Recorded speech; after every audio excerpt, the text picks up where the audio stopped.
So we're going to get more into what we think the aftermath of this all is and where do we think this is going to go from the NCAA standpoint and all that. But now that this has come out, do you guys feel that LaVar's league has a better chance of happening? So some of the money that we saw that was being exchanged from the evidence that the FBI had with these players, is it something that we think LaVar needs to just offer these kids more money? He needs to outbid the Dukes and the Kentuckys? Or do you think, like, how do you think LaVar goes about getting these kids if the marketplace is even with everybody throwing money at these kids?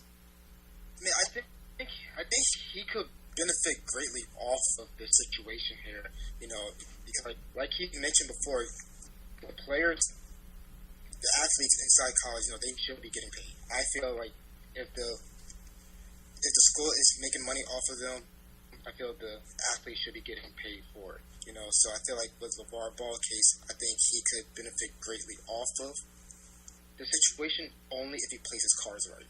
I know he is a very high risk taker. That's clear that he is, but it's going to determine based off of how he wants to approach the situation. I feel like if he approaches it too aggressively, it could backfire against him. But if he plays his cards right, it could actually turn out to be a big success for him and his brand. I agree with that, and I think his league maybe had taken a big hit by this because you see the numbers that are being thrown out. These guys are being offered hundreds of thousands of dollars. DeAndre Ayton apparently got $100,000 to go to Arizona, and it's not to say that he couldn't make more money being in the LaVar League because he would be able to benefit off of his own image and whatnot in the LaVar League. But what were the salaries for the LaVar League? Weren't they like from $10,000 to like $30,000 or something? They weren't like knock your socks off type of salaries. But back to what I had said before about the whole salary cap thing, what makes it interesting to me is I think it would expand the parity in college sports. If you have, Wright State having the same salary as Kentucky, you have a chance for Wright State to maybe be in the tournament a little bit more often than not. Now, I recognize that that's probably never going to happen, in that regardless, Wright State doesn't have the same amount of financial boosters as Kentucky. Kentucky is always going to be able to offer more one way or another. There's always going to be those benefits on the side that people don't talk about or that are a little hush-hush.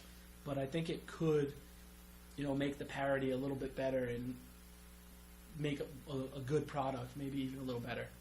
What do you guys think is the ratio between, for a college kid who is maybe the top recruit or one of the top recruits, what do you think is the ratio between I want to go to this place because of the coach and the culture that they've established, and I want to go to this school because of the money that's there? So you look at basically anybody who's chosen to go to Duke or Kentucky, you can make the biggest case that they want to go to this school because Coach K and Coach Calipari has a proven track record of getting top-tier guys to the league. You could also look at a guy like Diamond Stone, Isaiah Whitehead, Markelle Fultz, Dennis Smith, all these guys going to these other schools. Tony Parker from UCLA. Hey, UCLA, we're great.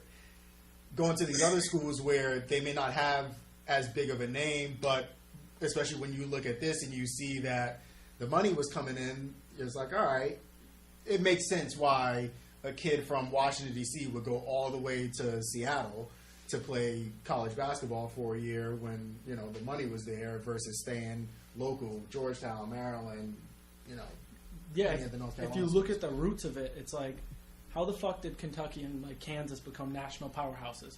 Yeah. Like, no kids from the city. Like, you're telling me Paul Pierce was from Compton, and Inglewood, yep. And he just decided, let me go to the middle of the country and live in what is referred as a flyover state for no reason. He definitely got, paid to be there. And maybe it wasn't him, maybe the guys before him, Danny Manning, whoever it may be.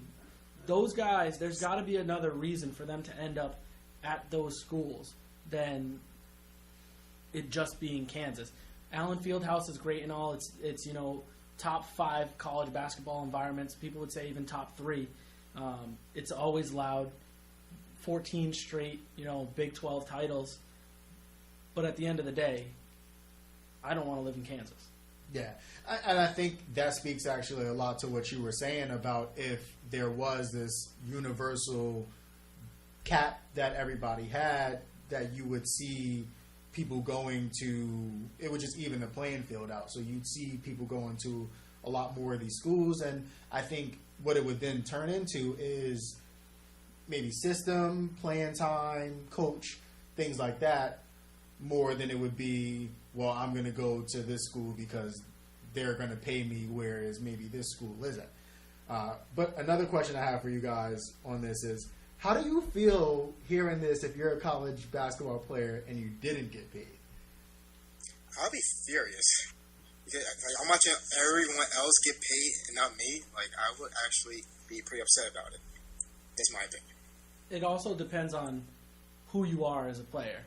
If you are a player that comes from a background where you don't really need to be getting paid, or if you're a guy that wasn't really highly recruited and you've made your way onto the team, maybe you walked on, or maybe you were, I don't know, number 99 on the ESPN Top 100, like E.C. Matthews playing for URI. He was, I think, like number 100 overall on the Top 100 like 3 years ago.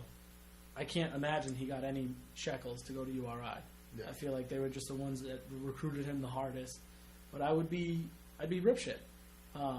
If I was, imagine maybe like a top 15 guy, you're trying to do things the right way, or what the NCAA has convinced you are the right way, and you don't end up getting to play, or you don't end up getting paid. We're gonna have to edit that. You don't end up getting paid because maybe you were on a higher moral ground than everyone else.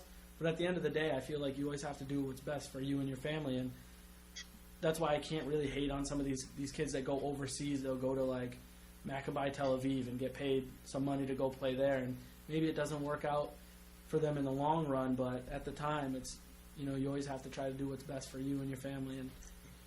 And the other thing, if a school is offering you money, they're offering you $100,000, and you take that money, who gives a fuck if you get declared ineligible? Once you get that money, you get that money. Yeah. So who cares? Oh, I can't put on this Arizona jersey and then go to classes until the NCAA tournament and then never go to class again? Who gives a fuck? You're going to hire your trainer. If you're an NBA caliber athlete, you're going to get your chance to play, regardless. We saw it a few years ago with Ricky Lito. He went to Providence. He went to Providence College. He was declared ineligible because of his grades and whatnot, and never played a game in college. Ended up getting drafted in the second round. Yeah. Played for the Mavericks a little, played for the Knicks a little bit, made it to the league. He got his chance. He's not poor. As long as he managed his money correctly, he's not going to be poor. So who cares if you get to suit up that jersey? It's not what it used to be. It's different if you have a family connection where it's my mom and dad both went to Duke, and I kind of want to go there for them. It's different. 2 questions for you guys. One, based on something you touched on, who do you think starts this? So if you're recruiting or you're getting these recruiting letters, and do you think it's the player who's like, listen, I'm just going to go to the school that offers me the most money? Is it the coach in their pitch and they're hearing who else is offering this guy and they're like, look, we'll throw you some money? Like, who do you think starts that kind of slippery slope down into payment? I think Uncle Fred. I feel like it would depend on the person, Like, I feel a lot of people, they see the money, they're going to go where the money's at. There are some athletes who they just want to go where, if the coach is pretty much feeling the best, case for them to come to their school, they're going to go where the coach is telling them the best. Whatever is best for them and their family. There are people who are pretty much poor, basically going into college. It's a great opportunity for them. If the money's there, they're going to take the money. There are some who are more affluent than others who they feel, like you mentioned earlier, Ty, where they may not necessarily need the money. I mean, of course, the money would be great, but they may not need it. But they can also still go. I know, right? Right. At the end of the day, it's like, and we they have may not go based on money, but they may go based off of whoever pitches them. And I have a little bit of news for everyone. Just recently, Detroit Pistons coach Stan Van Gundy has come out and said that the NCAA is one of the worst organizations, maybe the worst organization in sports. They certainly don't care about the athlete. They're going to act like they're appalled by the things that are going on in college basketball. Please, it's ridiculous, and it's all coming down on the coaches. And I kind of agree with Van Gundy. This is, I just mentioned that Sean Miller's probably not going to get the coach again. Do I think that he is, at the top making all these decisions? Probably not. There's definitely somebody behind him saying, we're giving you this, you're the highest state employee in, our state, the highest paid employee in our state, which is the case with most states. You look at that map, and I think it's like 48 out of 50 states, the highest paid public employee is a coach for basketball or for football. You're getting paid all this money. You need to do something to bring money back into the state. I don't care how you do it, but you have to get it done. And, if you get caught, I guess you're asked out, and it's on to the next guy that can scheme a little bit better than you. The name of the game is if you get caught, you're fucked. Because, but that's kind of what you're doing. It's just like if you're doing something illegal, you're kind of living on that on that line where while the going's good, while the getting's good, we're gonna do this. But you're taking the risk where if you get caught, then it's a wrap. Can we all agree that Brad Stevens never participated in any of this? Yeah, I don't think Butler had the fun. I need to get that off my conscience. I don't think Sheldon Mack was getting the bag at any point. Neither did Gordon Hayward. And I think, just not to go too far down that, but I think that's where you see the mid-majors where these aren't the guys who are getting money. These are guys who it's really good scouting and it's really good recruiting to find players who were under-recruited and with a really great coach, and obviously you're seeing that in Brad Stevens' ability to transition to the NBA, where you can make that happen.